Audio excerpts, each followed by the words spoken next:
Okay, hai, Assalamualaikum Fitri, Arfan. Apa khabar hari ini? Sihat?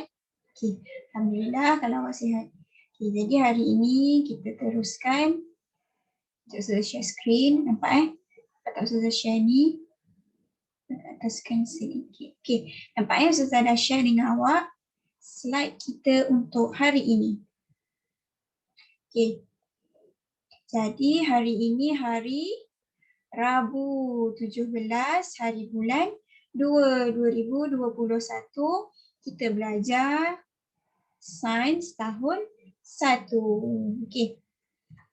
Jadi tajuk atau topik kita hari ini kita masuk dengan unit yang baru iaitu unit kedua, tajuknya peraturan bilik sains. Okey. Tajuk barulah. Kita dah habis unit pertama, kita masuk unit kedua iaitu peraturan bilik sains. Okey. Jadi kalau awak tak pernah tengok, inilah bilik sains. Ada macam-macam peralatan dekat dalam bilik sains ni. Kalau awak tengok dekat sini, ada apa ni? Macam manusia. Awak boleh nampak dekat dalam ni ada apa dekat dalam badan manusia. Lagi dekat sini ada bahagian-bahagian peralatan sains, ada globe, mungkin ada apa lagi awak tak nampak, ada bikar, macam-macam lagi lah ada dekat dalam bilik sains ni. Jadi dekat dalam bilik sains ni penuhlah dengan peralatan yang kita boleh gunakan untuk buat eksperimen ataupun kajian. Kat sekolah kita mungkin tak adalah bilik sains ni. Jadi saya tunjukkan gambar dekat awak. Inilah contoh bilik sains. Okay. Jadi jom kita tengok yang pertama. Apa dia?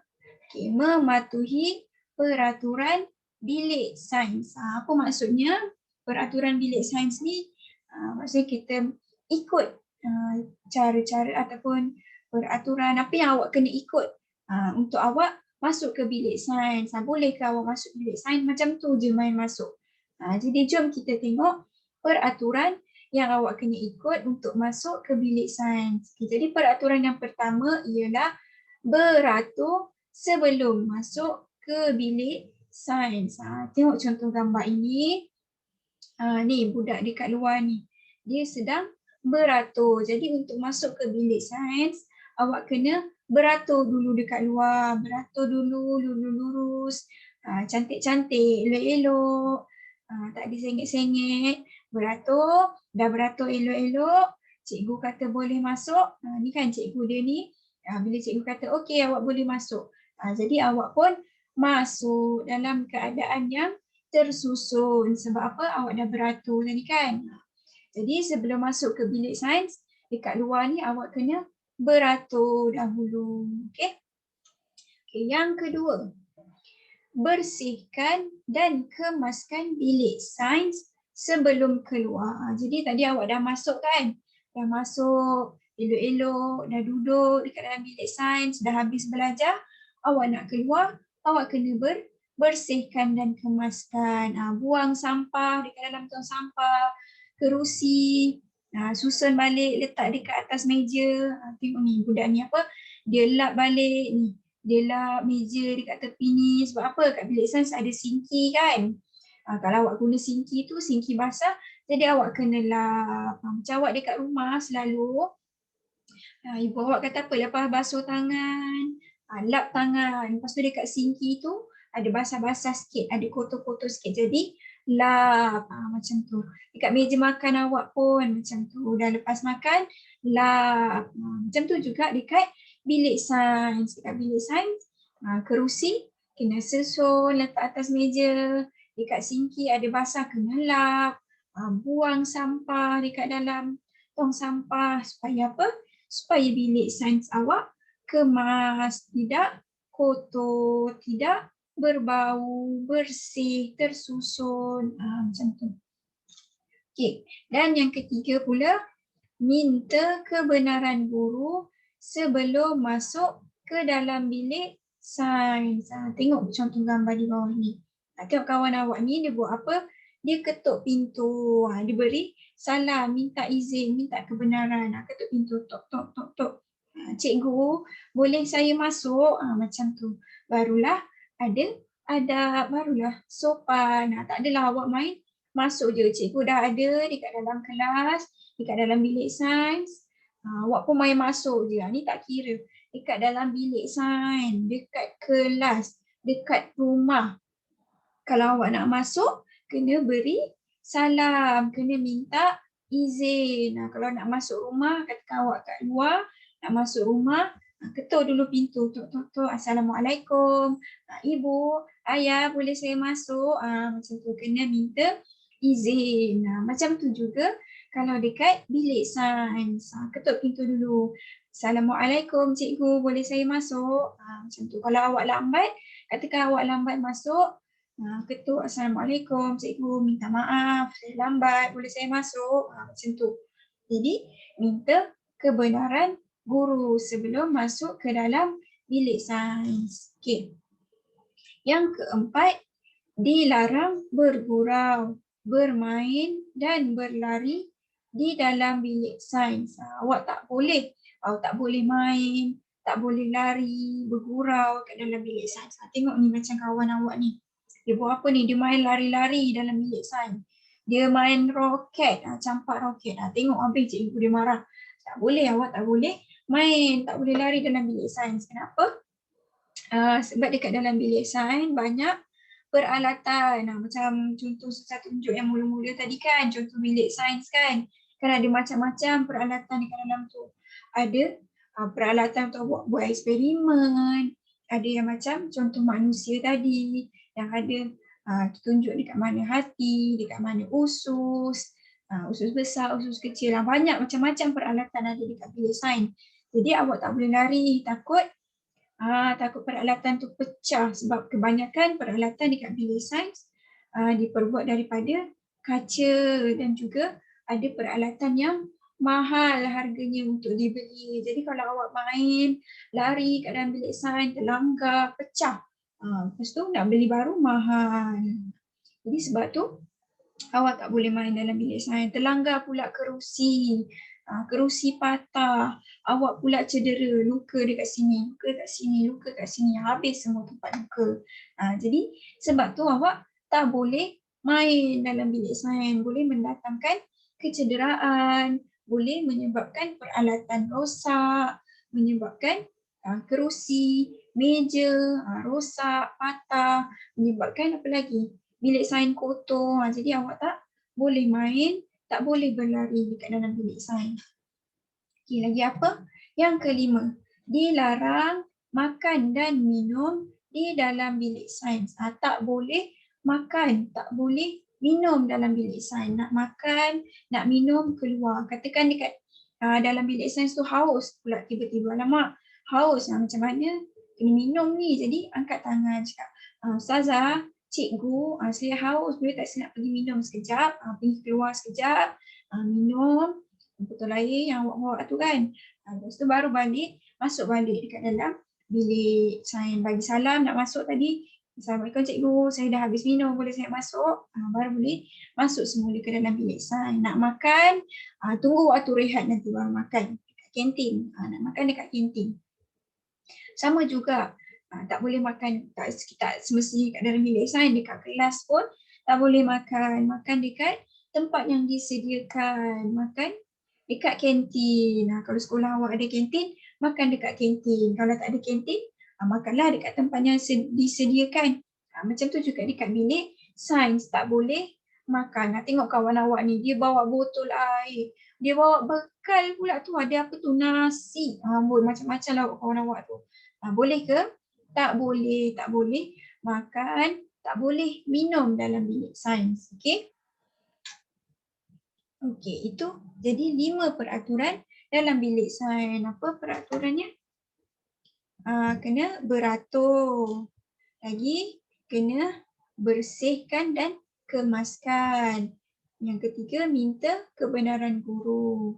Keempat, dilarang bergurau, bermain dan berlari. Dan yang kelima, dilarang makan dan minum. Okey, itu 5 peraturan bilik sains. Okey. Tengok yang seterusnya, memahami peraturan bilik sains. Dia kata apa? Apa akan berlaku jika kamu mematuhi peraturan bilik sains? Atas sikit. Apa yang akan jadi kalau awak patuh, kalau awak ikut peraturan-peraturan bilik sains yang dah dinyatakan tadi. Apa akan berlaku? Yang pertama, bilik sains akan menjadi lebih bersih dan kemas. Awak ikut peraturan tadi, awak tak makan, awak tak minum, awak tak lari, awak tak main. Jadi bilik sains pun akan jadi kemas, jadi bersih. Yang kedua, peralatan di dalam bilik sains tidak pecah. Tak adalah peralatan yang pecah sebab awak tak lari, awak tak langgar sana, tak langgar sini. Jadi peralatan pun tak pecah. Yang ketiga, kerusi dan meja lebih tersusun atau tidak rosak. Kerusi dalam keadaan tersusun. Kalau awak lari tadi, dah ambil kerusi tu terbalik, terjatuh kan. Ni awak tak lari, jadi kerusi pun tersusun dan tidak rosak, tak ada patah-patah. Itu maksudnya. Dan yang keempat, murid tidak terdedah kepada kecederaan. Maksudnya awak tak terdedahlah kepada kecederaan, tak ada luka-luka. Sebab apa? Sebab awak tak main, awak tak berlari, awak tak bergurau dalam bilik sains. Awak patuh peraturan bilik sains, awak ikut peraturan bilik sains. Tak adalah awak luka-luka, tak ada luka kat bahu, luka dekat tangan, luka dekat kaki. Tak ada sebab awak patuh, awak ikut peraturan bilik sains yang telah ditetapkan. Tengok macam gambar ni kan. Dia tak main lari-lari, sampah pun dia kutip lepas tu buang dekat dalam tong sampah. Kerusi budak perempuan ni susunkan balik letak atas meja kan. Jadi tak ada rosak, bilik sains pun bersih, tak ada peralatan yang pecah. Itu kalau awak ikut peraturan bilik sains. Okey. Kita turunkan. Okey. Kita tengok gambar yang ini, situasi di atas ni. Dia apa ni? Dia minta izin. Dia minta izin dekat guru dia sebelum masuk. Dan budak perempuan ni tidak makan dalam bilik sains. Apa akan terjadi kalau awak ikut peraturan bilik sains? Dekat dalam gambar ni, pembelajaran dapat dilakukan dengan berkesan. Bagaimana pembelajaran boleh dapat dilakukan dengan berkesan? Cikgu tak marah. Katakan tadi awak berlari ni kan, awak main masuk je, dah masuk awak pun berlari. Mesti cikgu marah kan. Kenapa awak lari? Kenapa awak main-main? Kan cikgu dah marah. Jadi awak tak dapat belajar dengan betul. Dah susah. Jadi ini tapi budak ni masuk beri salam. Jadi pembelajaran dapat dilakukan dengan berkesan. Cikgu tak marah. Macam tu. Yang kedua, bilik sains lebih bersih dan kemas. Tengok ni tak ada sampah kan. Kerusi pun elok je tersusun sebaris. Jadi bilik sains lebih kemas. Dan yang ketiga, murid kurang terdedah kepada kecederaan. Tak ada murid yang cedera sebab awak tak berlari, awak tak main dalam bilik sains. Okey, ini kalau kita patuh, kita ikut peraturan bilik sains. Okay. Tengok yang ini pula. Apa akan berlaku jika kamu tidak mematuhi peraturan bilik sains? Maksudnya awak tak ikut peraturan bilik sains yang telah ditetapkan. Awak berlari, awak main, awak makan, awak tak kutip sampah. Apa akan berlaku? Awak buang sampah rata-rata. Okay, apa yang akan berlaku? Okay, tengok gambar yang ini. Apa budak lelaki ni buat? Dia buat apa ni? Dia buang sampah merata-rata. Tengok dia buang dekat mana ni? Dia buang dekat dalam sinki. Dia buang kat dalam sinki. Apa akan terjadi kalau awak buang sampah dekat dalam sinki? Sinki akan tersumbat. Macam awak buang sampah dekat rumah kan, dah makan-makan, lepas tu awak pun buang je sampah dekat dalam sinki. Dah makan coklat kan, awak buang je plastik coklat tu dekat dalam sinki. Ibu awak marah tak? Mami awak marah tak? Marah. Sebab apa? Sebab nanti sinki boleh tersumbat. Air tak nak turun, air bertakung je kat situ. Sinki pun jadi kotor. Sebab tu kita tak boleh buang sampah merata-rata. Kena buang sampah dekat dalam tong sampah. Okey. Lagi gambar yang kedua ni, apa budak ni buat? Dia main lari-lari. Budak perempuan kejar budak lelaki ni. Dah habis. Terlanggar tong sampah. Habis tong sampah. Terkeluar sampah-sampahnya dari tong sampah. Kotor menyebabkan bilik sains kotor dan awak pun terdedah kepada kecederaan. Main lari-lari boleh luka tak? Boleh kalau dah terlanggar bucu meja, terlanggar kerusi, boleh menyebabkan kecederaan, boleh luka dekat tangan, luka dekat bahu, kan. Macam dekat rumah selalu mak awak tak bagi awak main lari-lari, kejar-kejar dengan adik awak kan. Kenapa? Sebab tak nak awak jatuh. Nanti kalau awak main lari-lari dekat dalam rumah terjatuh, terlanggar meja, terlanggar kerusi, dah luka. Macam tu juga dekat bilik sains. Okey. Kita tengok ni. Okey. Dekat atas dah awak nampak. Okey. Tengok gambar yang ini. Apa budak ni makan dalam bilik sains. Yang ini berlari dekat dalam bilik sains. Boleh ke kita berlari? Tak boleh. Jadi budak ni lari. Maksudnya dia tak patuh. Dia tak ikut peraturan bilik sains. Sama juga dengan budak ni. Dia makan, dia minum dalam bilik sains. Tak boleh. Apa akan berlaku kalau awak tak patuh peraturan bilik sains? Pertama, pembelajaran tidak dapat dilakukan dengan baik. Awak tak boleh belajar dengan elok. Sebab apa? Cikgu asyik marah. Cikgu bising. Kawan-kawan awak bising. Jadi tak boleh belajar dengan betul. Okay, yang kedua, peralatan dalam bilik sains rosak. Tengok ni kerusi ni, habis terjatuh. Peralatan boleh rosak, boleh pecah kalau awak tak ikut peraturan bilik sains. Yang ketiga, murid terdedah kepada kecederaan. Tengok kawan awak ni. Habis kesian dia terjatuh. Sebab apa? Sebab ada kawan dia ni main lari-lari, terlanggar dia ni terjatuh, dah cedera, luka dekat kaki. Ni akibat tidak ikut peraturan bilik sains. Yang keempat. Bilik sains akan menjadi kotor. Awak main lari-lari, tersepak kerusi, tersepak tong sampah. Awak makan dalam bilik sains, sisa-sisa makanan terjatuh dekat atas meja. Air pula tertumpah. Jadi bilik sains akan jadi kotor dan berbau. Jadi ini akibat kalau kita tidak patuh atau tidak ikut peraturan bilik sains. Dan yang kelima, akhir sekali, kerusi dan meja di dalam bilik sains akan rosak atau patah. Tengok kerusi ni, ada satu kat atas meja, ada satu yang dah terjatuh dekat bawah. Ni mungkin boleh patah, mungkin boleh rosak. Sebab apa? Awak main tak ikut peraturan bilik sains. Jadi ini ialah 5 akibat kalau awak tidak ikut atau tidak patuh kepada peraturan bilik sains. Boleh? Okey. Jadi untuk hari ini itu sahaja yang kita pelajari. Okey. Kita belajar apa tadi? Kita belajar 5 peraturan bilik sains dan juga apa akibat kalau awak tak patuh kepada peraturan bilik sains dan apa yang awak akan dapat kalau awak patuh ataupun ikut peraturan dalam bilik sains. Okey. Jadi sebagai tugasan untuk hari ini, Ustazah nak awak salin nota yang Ustazah berikan ni. Ni namanya peta minda. Ustazah buatkan dalam bentuk peta minda. Jadi nanti Ustazah salin, Ustazah beri nota ni dan minta awak salin dalam buku tulis. Ustazah ada beri buku tulis kan? Salin dalam buku tulis sains.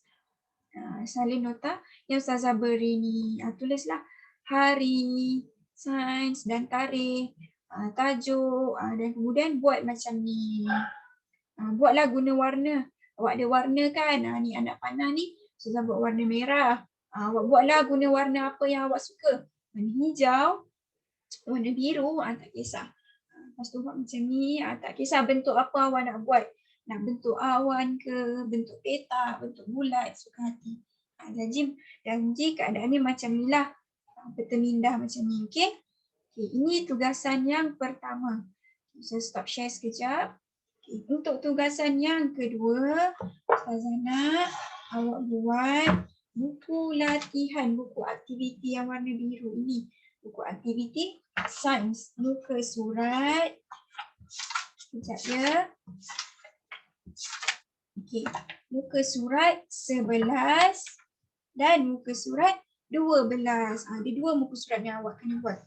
Okay, ini muka surat 11 dan sebelahnya muka surat 12. Ni. Okey. Jadi itu dua tugasan yang awak kena buat. Yang pertama tadi salin nota yang Ustazah beri dalam buku tulis sains. Dan yang kedua buat latihan dalam buku aktiviti sains tahun 1 yang warna biru ini muka surat 11 dan 12. Okey, boleh? Okay. Mana-mana yang tak faham boleh tanya dekat Ustazah balik. Okey, itu sahaja untuk hari ini. Assalamualaikum. Bye-bye. Jaga diri.